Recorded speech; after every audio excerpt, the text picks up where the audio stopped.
이 박근혜 전 대통령에 대한 1심 선고가 구속 만기 전까지 나오기 힘들 것이라는 관측이 나오고 있습니다. 네, 취재기자 연결해 보겠습니다. 김유빈 기자. 네, 사회부입니다. 박근혜 전 대통령 측이 다음 달 10일까지 증인 신문을 신청했다고요? 네, 그렇습니다. 박근혜 전 대통령 측이 이번 주에 신청한 증인만 모두 10명이 넘는데요. 이재용 삼성전자 부회장과 정유라 씨, 그리고 우병우 전 민정수석 등 핵심 증인들이 줄줄이 법정에 설 전망입니다. 구속 만기 전에 증인 신문을 다 마치더라도 검찰이 형량을 구형하는 결심 공판 절차가 남아 있는데요. 이 때문에 1심 선고는 구속 만기일인 10월 16일 자정을 넘기는 건 물론이고 11월이 돼야 가능할 거라는 관측도 우세합니다. 그런가 하면요, 이제 국정농단의 실질적 수혜자인 정유라 씨는 여전히 엄마인 최순실 씨 측 변호인과 거리를 두고 있다고요. 네, 지난 7월 이재용 부회장 재판에 기습 출석한 이후 정유라 씨는 줄곧 변호인들의 연락을 피하고 있고요. 이틀 전 이경재 변호사는 정 씨의 변호인직 사임계를 낸 것으로 확인됐습니다. 이 변호사는 오늘 지난 7월 이재용 부회장의 재판에 기습 출석한 뒤 신뢰관계가 무너져서 더는 변호하기가 힘들다고 밝혔습니다.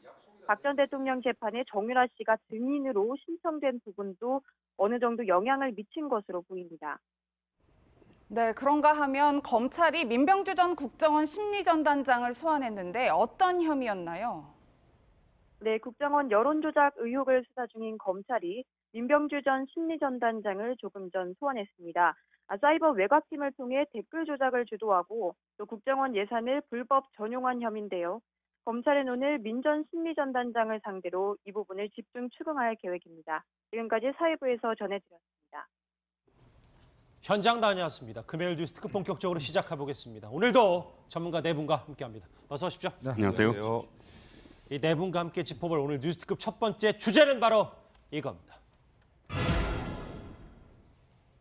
유라 변호인 국선 변호사를 쓰든 말든 이 최순실 씨의 저 목소리가 시작이 된 것 같습니다. 이제 박근혜 전 대통령과 최순실 씨 그리고 딸인 정유라 씨 얘기를 본격적으로 해볼 텐데 오늘 움직이는 소식이 쏟아지고 있습니다. 오른쪽에 준비한 거를 같이 한번 보겠습니다.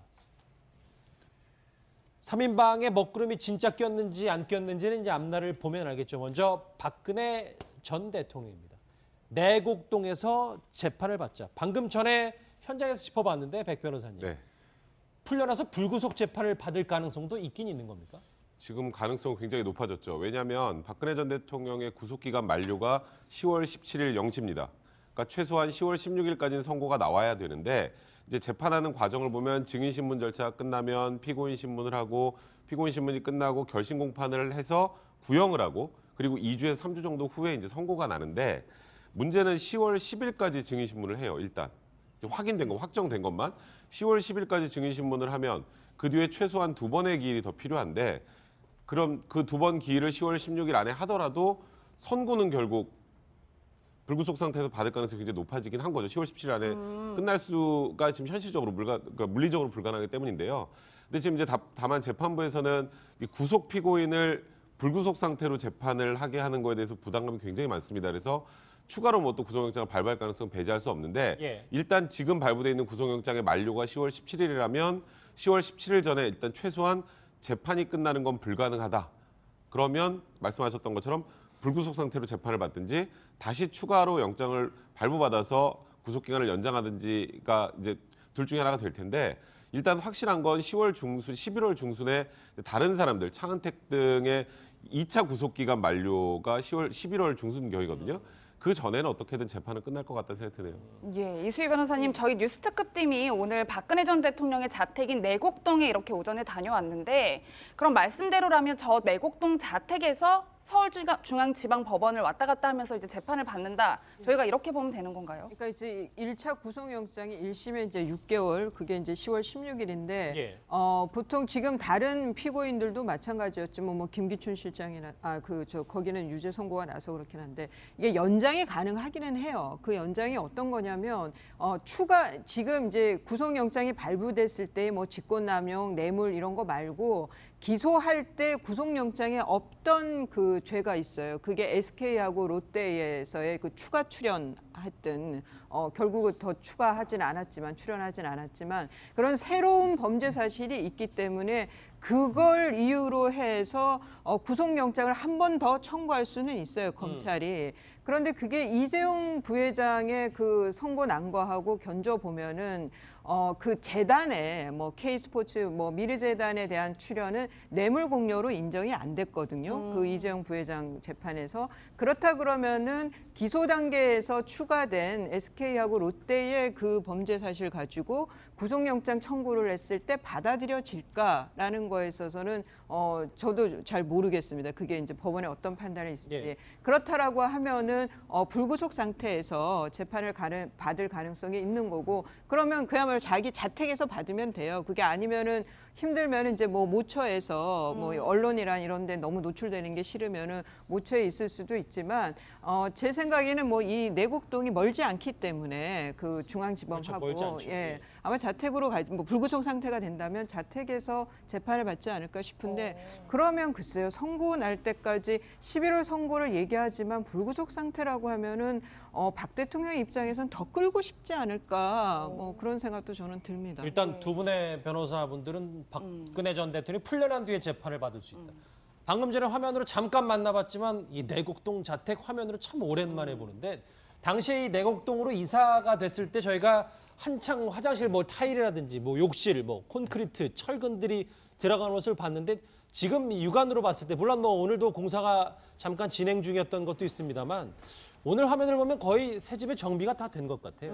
그렇죠. 지금 뭐 최근에 아마 뭐 일부 또 예능 프로그램에 한번 또 장면이 비춰져서 여러 가지 또 화제를 한번 났었는데 예. 아마 지금 아마 내부 공사는 대충 이제 완료가 된 것 같습니다. 그리고 이제 지금 보면 이제 추가적으로 이제 경호원들이 머무를 곳이라든 이런 것들이 아마 아직까지 그는 어떻게 정확히 이제 구매했는지는 모르겠는데. 아, 경호동이요? 그렇죠. 경호동 같은 경우는 이제 별도로 아마 뒤에 있는 집을 저번에 구매를 해서 뭐 한다는 이야기 있었는데 그 추가적으로 어떻게 아직 진행된 건지 모르겠습니다만은 일단 현재 박 전 대통령이 앞으로 귀가할 곳은 일단 공사는 대충 마무리된 것으로 보여집니다. 특히 예. 이제 내부 아마 그 인테리어 자체가 보면 그때 당시에도 보면 뭐 변기라든지 이런 거 다 새롭게 들어가서 맞아요. 공사가 진행된 걸 보면 일단 현재로서는 뭐 언제든지 박 전 대통령 들어가서 살아도 무망한 그런 집인 상태인 것 같습니다. 예, 그런데 이종거 실장님 네. 지금 뭐 최순실 씨도 사실 구치소에 있고 박근혜 전 대통령의 이 내곡동 생활을 좀 보좌해줄 만한 사람들이 있을까 이런 생각이 드는데요. 네, 거기서 사실 많은 그 추측들이 이제 되고 있는데 지금 우리가 구치소에서 박 전 대통령이 접견을 제안을 했잖아요. 누구로 제안을 했죠? 윤 전 추 전 행정관하고 그다음에 유영하 변호사예요. 두 사람뿐이잖아요. 예, 그래서 사실은 어떤 추측이 가능하냐면 윤 전 추 전 행정관이 옛날에 그 최순실 씨가 했던 역할들, 예를 들어서 이 사저 문제도 사실은 먼저 몇 번 이렇게 주민들의 어떤 그런 그 증언에 따르면 윤 전 추 행정관으로 보이는 사람이 들었다라는 이야기도 있거든요. 물론 확인된 보도는 아닙니다. 그런데 그 이후에 사실 그 모든 것들, 그러니까 최순실 씨도 이미 그 구속이 돼 있으니까 최순실 씨가 지금까지 했던 모든 역할을 윤 전 추 전 행정관이 하는 게 아니냐. 더불어서 유영하 변호사의 부인도 사실상 많이 접견을 함께해서 그런 그 도움을 많이 주고 있다라는 이야기가 있습니다. 그러니까 그 두 사람이 사실상 이 사저 문제도 그 지금까지 이렇게 좀 정리를 하고 마지막 공사까지도 이런 어떤 이 지휘를 한 게 아니냐라고 사실 추측을 하고 있습니다. 오늘 내곡동 저희가 채널의 카메라가 한번 가봤는데 보니까 뭐 경호동 말씀하셨던 경호동 말고는 어느 정도 정비는 다 돼 있는 것 같습니다. 백 변호사님. 네.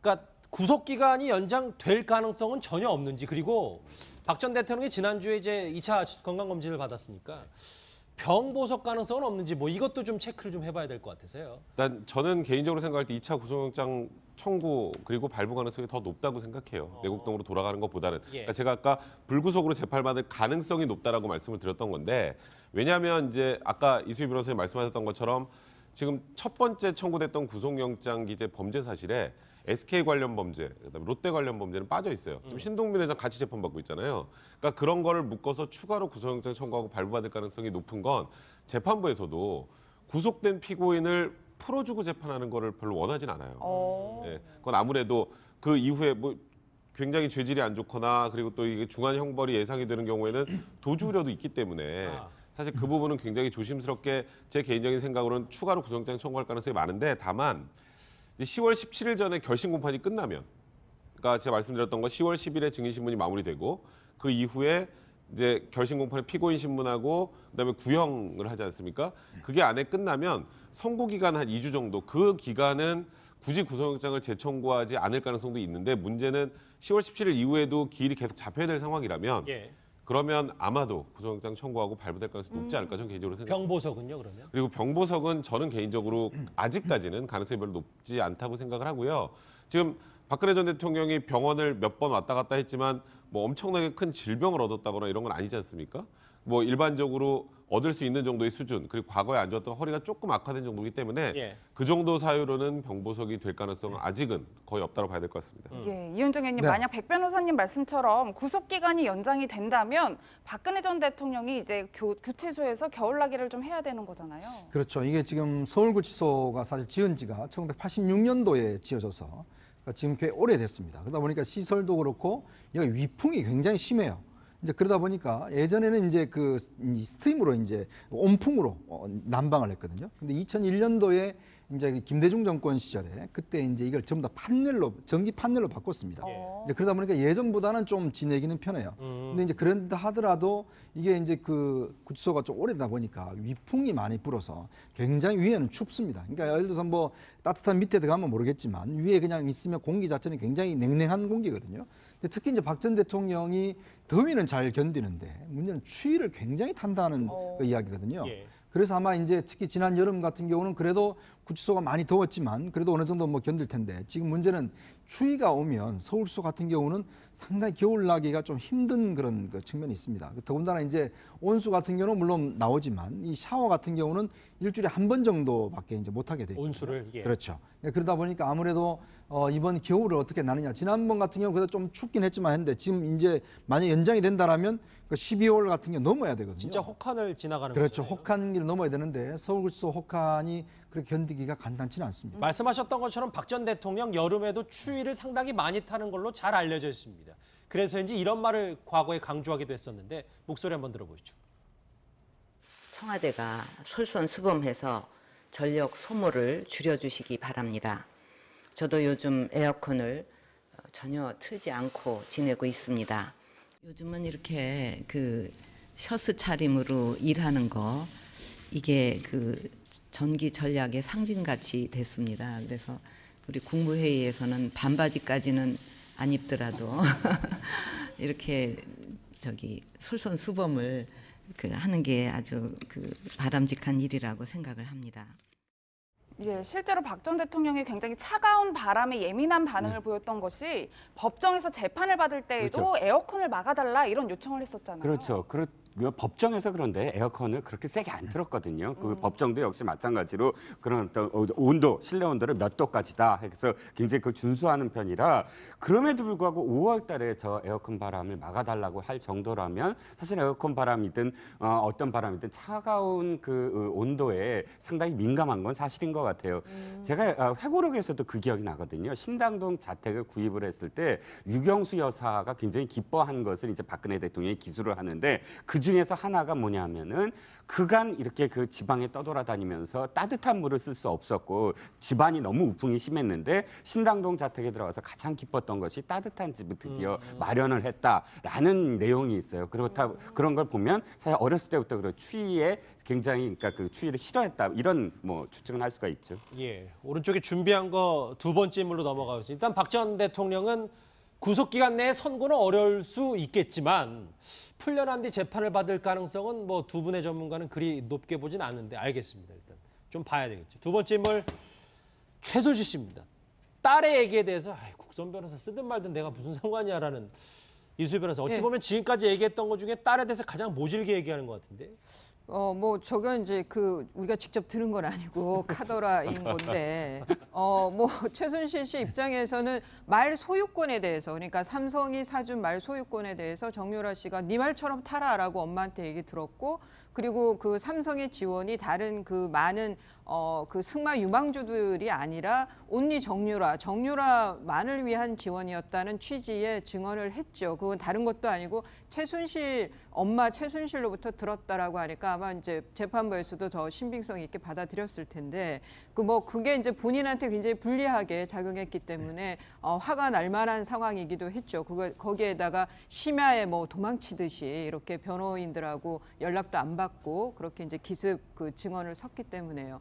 그런데 저는 최순실 씨나 이경재 변호사나 모두 정유라에 대해서 저렇게 뭐 사임을 한다, 뭐 신뢰관계가 깨져서 사임을 한다라고 하지만 그거는 사임하는 이유 중에 하나를 되는 거고 예. 실제는 지금 또 박근혜 전 대통령 재판에서 정유라가 증인으로 가니까 이해가 상충하는 면도 있죠. 그렇지만 제 추측에는 정유라가 기소될 가능성이 거의 없다고 보는 거 아니냐. 그러면 더 이상 변호인이 필요 없는 상황, 그 상황이라고 보고 이렇게 딸이 그렇게 위험한 상황에 놓이지 않았다는 거다. 네, 저는 그런 그 취지의 얘기가 아닌가 좀 받아들여집니다. 예, 백 변호사님 사실 최근까지만 해도 최순실 씨가 변호인들에게 내 딸의 의중이 뭔지 좀 파악해달라, 좀 이렇게 딸의 심기를 살피는 눈치였는데 이제는 완전히 놔버렸다라는 저는 느낌을 받더라고요. 네, 저는 이수희 변호사님이랑 생각이 달라요. 이거는 완전히 틀어진 거라고 개인적으로 생각이 드는데, 그러니까 정유라 씨가 한국 들어와서 어느 정도까지 이제 과거에 장시호 씨를 막 비난하고 이랬던 그 녹취록 같은 것도 나오지 않았습니까? 뭐 저렇게 말을 해서 뭐 우리 엄마하고 뭐 이렇게 너무 힘들게 만들었는데 나는 말하지 않을 거야. 뭐 이런 내용들이 나왔는데. 장시호 씨보다 더한 폭탄을 날렸잖아요. 이제 이재용 부회장의 재판에 가서. 그러니까 이제 이 최순실 입장에서는 도대체 지금 내 딸이 왜 저러는지 좀 알아봐달라고 할 수밖에 없는 상황이었던 것 같고, 그때 증인 나갈 때 생각해 보시면 변호인들하고 연락 다 안 하고 거의 무슨 007 작전을 방불케하게 그렇게 법정에 증인으로 나갔다라는 건 지금 엄마 그리고 이경재 변호사 포함한 변호인단하고는 완전히 선을 긋겠다고 본인 스스로 선언한 거나 마찬가지 상황이었기 때문에 최순실 입장에서는 진짜 제일 궁금한 게 정유라가 왜 저러지? 일 거예요. 근데 그 왜 저러지를 넘어서서 저번에 이재용 부회장의 그 뇌물 관련해서 유죄 판결이 나올 때 사실 정유라의 진술도 꽤 큰 역할을 했어요. 예. 그러면 이 이재용 부회장의 재판과 거의 사실상 쌍둥이 재판이라고 할 수 있는 본인 재판에도 정유라의 그 당시의 얘기가 굉장히 악영향을 미칠 가능성이 많기 때문에 지금 상황에서는 정유라 엄마와 딸의 관계지만 사실 지금 현 시점에서는 엄마와 딸의 관계 아무리 그렇게 가깝다고 하더라도 계속 유지하기가 좀 힘든 상황이 아닌가. 그래서 결국 이경재 변호사도 사임을 한 게 아닌가 싶습니다. 국선 변호사를 쓰든 말든 이 말보다 더 사실 이경재 변호사 입으로 표현했던 게 이제 화면 잠깐 보시겠지만 이현정님, 네. 신뢰라는 단어를 계속 쓰더라고요. 그러니까 변호인이 예를 들어서 어떤 피고인을 이제 변호를 할 때 그 사람의 주장과 그 사람의 어떤 모든 혐의에 대해서 서로 신뢰관계가 없다라면 이게 변호할 수가 없죠. 왜냐하면 그 변호라는 것은 그 사람이 어떤 총체의 문제를 알고 그것에 대해서 이제 변호 전략을 짜는 거 아니겠습니까? 근데 지금 보면 사실은 변호인들은 사실 정유라가 어디 있는지도 모르고 전화 통화도 되지도 않고 그런 상황에서 정유라가 뭐 무죄다 아니다 뭐 이런 것들을 지금 변호할 수 있는 처지가 아니죠. 그렇다 보니까 아마 수차례에 걸쳐서 최순실 씨한테 이런 불만들을 이야기를 했고 그러니까 지금 단계에서는 사실 이제 더 이상 어떤 뭐 변호하기에는 굉장히 힘든 단계다라고 아마 지나간 것 같아요. 그래서 아마 이제 사실은 이경재 변호사 사무실에 있는 변호사들이 다 지금 그걸 하고 있거든요. 예. 그렇기 때문에 이경재 변호사가 사퇴를 하면 자동적으로 아마 같이 있는 변호사들도 이제 변론을 하지 않게 될 겁니다. 이제 그렇다고 본다면 아마 이제는 정유라가 본인이 직접 변호인을 선임을 하든지 예. 아니면 이제 국선 변호를 쓰든지 이제 그 두 단계인데 지금 상황에서 아마 그렇게 본인이 직접 변호인을 쓸 만큼의 어떤 좀 그런 도와주는 사람이 있는가 이것도 솔직히 좀 의문이 들긴 해요. 이제 그러면 본다면 아마 국선 변호인 쓸 가능성도 저는 뭐 배제하지 않고 있습니다. 이게 국선 변호인이 검찰 단계에서는 국선 변호인을 우리가 안 해줘요 법에서 그 기소가 됐을 때 국선 변호인을 해주는 예. 거거든요. 그러니까 지금 정유라에 대해서는 기소된 것도 없기 때문에 예. 사실 뭐 크게 변호사가 필요한 것도 아니에요. 국선 변호인은 뭐 그냥 일반 변호사든. 예. 그래서 저는 좀 그런 예측을 하는 겁니다. 한 면에서는 어차피 이경재 변호사 옆에 있어도 통제가 안 되니까. 그러니까 예를 들어서 이경재 변호사를 둬서 최순실 씨 입장에서는 정유라 얘기도 들어서 서로 이제 연결이 되는 그런 걸 원했을 텐데 사실 이경재 변호사가 얘기한 것처럼 신뢰관계가 무너졌다는 건 본인이랑 연락이 안 된다는 거예요, 이제는. 그러면 있을 이유가 없는 거고 말씀하셨던 것처럼 기소가 되면 이제 기소가 된다는 전제하에 정유라 씨도 아마도 기소는 될 겁니다. 뭐 이렇게 중하진 않아도 기소가 된다면 뭐 굳이 제가 보기에 유능한 변호사를 쓸 만큼 혐의가 중하지가 않아요.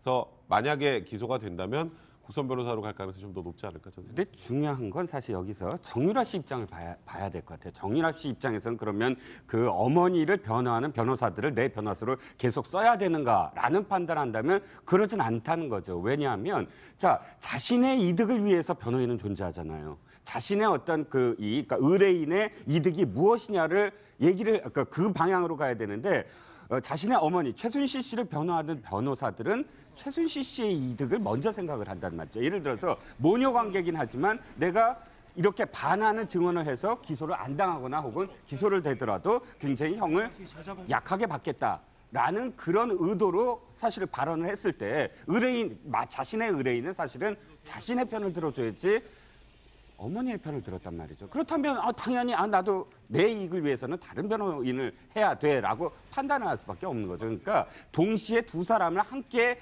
의뢰를 하는 어떤 변호인의 입장 그건 사실 불가능하다고 저는 봐요. 모녀 관계이기 때문에 이 일이 좀 특수해서 그렇긴 하지만.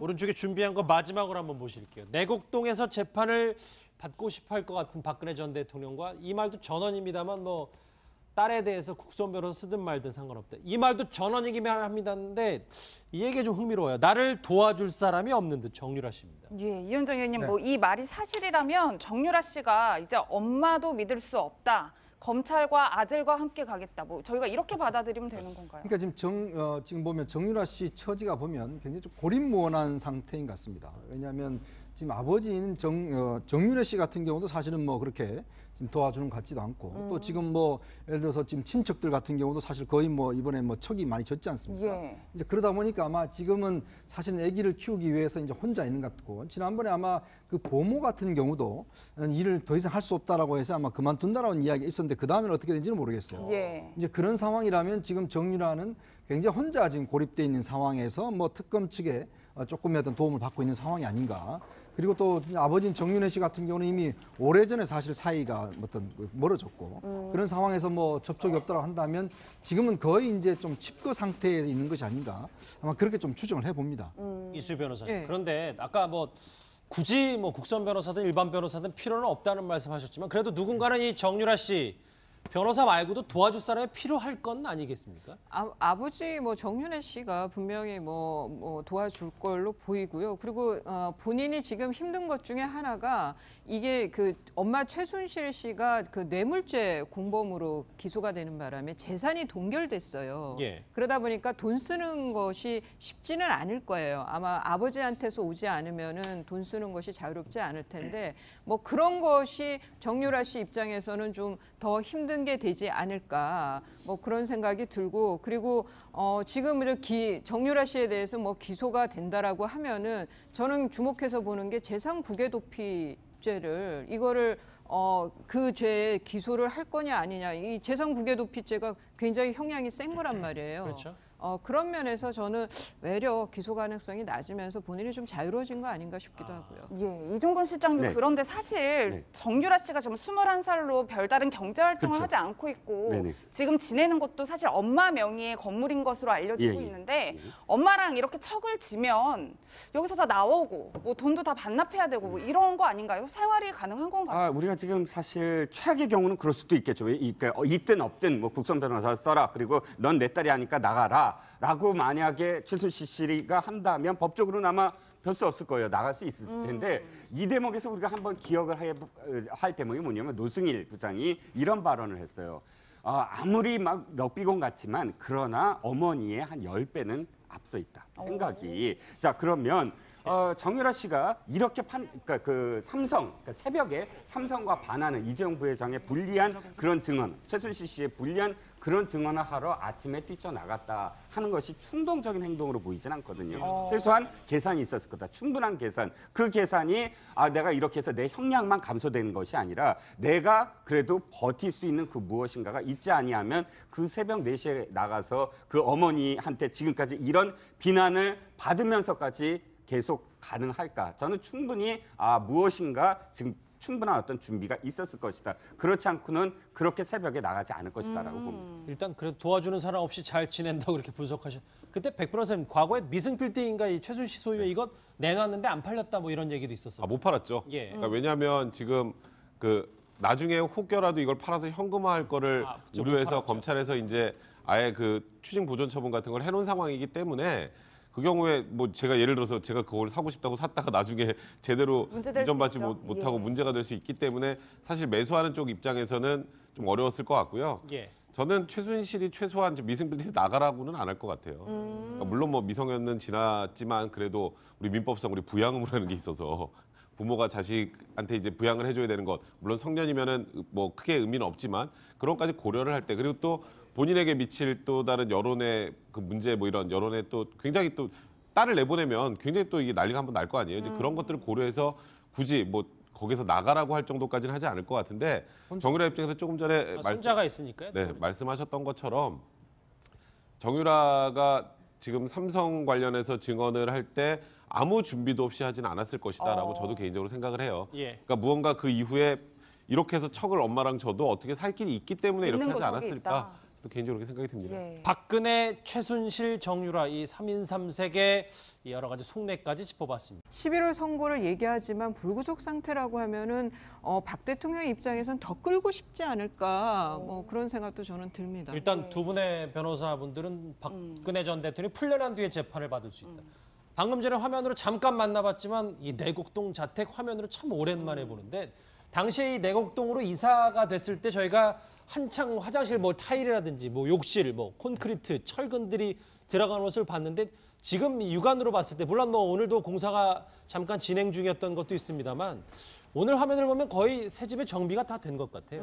그렇죠. 지금 뭐 최근에 아마 뭐 일부 또 예능 프로그램에 한번 또 장면이 비춰져서 여러 가지 또 화제를 한번 났었는데, 예. 지금 아마 내부 공사는 대충 이제 완료가 된 것 같습니다. 그리고 이제 지금 보면 이제 추가적으로 이제 경호원들이 머무를 곳이라든 이런 것들이 아마 아직까지 그는 어떻게 정확히 이제 구매했는지는 모르겠는데. 경호동이요? 그렇죠. 경호동 같은 경우는 이제 별도로 아마 뒤에 있는 집을 저번에 구매를 해서 뭐 한다는 이야기가 있었는데, 그 추가적으로 어떻게 아직 진행된 건지 모르겠습니다만은 일단 현재 박 전 대통령이 앞으로 귀가할 곳은 일단 공사는 대충 마무리된 것으로 보여집니다. 특히 예. 이제 내부 아마 그 인테리어 자체가 보면 그때 당시에도 보면 뭐 변기라든지 이런 거 다 새롭게 들어가서 맞아요. 공사가 진행된 걸 보면 일단 현재로서는 뭐 언제든지 박 전 대통령 들어가서 살아도 무망한 그런 집인 상태인 것 같습니다. 예, 그런데 이종거 실장님, 네. 지금 뭐 최순실 씨도 사실 구치소에 있고 박근혜 전 대통령의 이 내곡동 생활을 좀 보좌해줄 만한 사람들이 있을까 이런 생각이 드는데요. 네, 거기서 사실 많은 이 박근혜 전 대통령에 대한 1심 선고가 구속 만기 전까지 나오기 힘들 것이라는 관측이 나오고 있습니다. 네, 취재 기자 연결해 보겠습니다. 김유빈 기자. 네, 사회부입니다. 박근혜 전 대통령 측이 다음 달 10일까지 증인 신문을 신청했다고요? 네, 그렇습니다. 박근혜 전 대통령 측이 이번 주에 신청한 증인만 모두 10명이 넘는데요. 이재용 삼성전자 부회장과 정유라 씨, 그리고 우병우 전 민정수석 등 핵심 증인들이 줄줄이 법정에 설 전망입니다. 구속 만기 전에 증인 신문을 다 마치더라도 검찰이 형량을 구형하는 결심 공판 절차가 남아 있는데요. 이 때문에 1심 선고는 구속 만기일인 10월 16일 자정을 넘기는 건 물론이고 11월이 돼야 가능할 거라는 관측도 우세합니다. 그런가 하면요, 이제 국정농단의 실질적 수혜자인 정유라 씨는 여전히 엄마인 최순실 씨 측 변호인과 거리를 두고 있다고요. 네, 지난 7월 이재용 부회장 재판에 기습 출석한 이후 정유라 씨는 줄곧 변호인들의 연락을 피하고 있고요. 이틀 전 이경재 변호사는 정 씨의 변호인직 사임계를 낸 것으로 확인됐습니다. 이 변호사는 오늘 지난 7월 이재용 부회장의 재판에 기습 출석한 뒤 신뢰관계가 무너져서 더는 변호하기가 힘들다고 밝혔습니다. 박 전 대통령 재판에 정유라 씨가 증인으로 신청된 부분도 어느 정도 영향을 미친 것으로 보입니다. 네, 그런가 하면 검찰이 민병주 전 국정원 피고인들도 마찬가지였지만 뭐 김기춘 실장이나 거기는 유죄 선고가 나서 그렇긴 한데 이게 연장이 가능하기는 해요. 그 연장이 어떤 거냐면 추가 지금 이제 구속영장이 발부됐을 때 뭐 직권남용, 뇌물 이런 거 말고 기소할 때 구속영장에 없던 그 죄가 있어요. 그게 SK하고 롯데에서의 그 추가 출연 출연했든 결국은 더 추가하진 않았지만 출연하진 않았지만 그런 새로운 범죄 사실이 있기 때문에 그걸 이유로 해서 구속영장을 한 번 더 청구할 수는 있어요, 검찰이. 그런데 그게 이재용 부회장의 그 선고 난거하고 견져 보면은 그 재단에 뭐 K스포츠 뭐 미르재단에 대한 출연은 뇌물 공여로 인정이 안 됐거든요. 그 이재용 부회장 재판에서. 그렇다 그러면은 기소 단계에서 추가된 SK하고 롯데의 그 범죄 사실 가지고 구속영장 청구를 했을 때 받아들여질까라는 거에 있어서는 저도 잘 모르겠습니다. 그게 이제 법원에 어떤 판단이 있을지. 예. 그렇다라고 하면은 불구속 상태에서 재판을 받을 가능성이 있는 거고 그러면 그야말로 자기 자택에서 받으면 돼요. 그게 아니면은 힘들면 이제 뭐 모처에서 뭐 언론이란 이런 데 너무 노출되는 게 싫으면은 모처에 있을 수도 있지만 제 생각에는 뭐 이 내곡동이 멀지 않기 때문에 그 중앙지검하고 멀지 않죠. 예. 아마 자택으로 뭐 불구속 상태가 된다면 자택에서 재판을 받지 않을까 싶은데 그러면 글쎄요. 선고 날 때까지 심리전단장을 소환했는데 어떤 혐의였나요?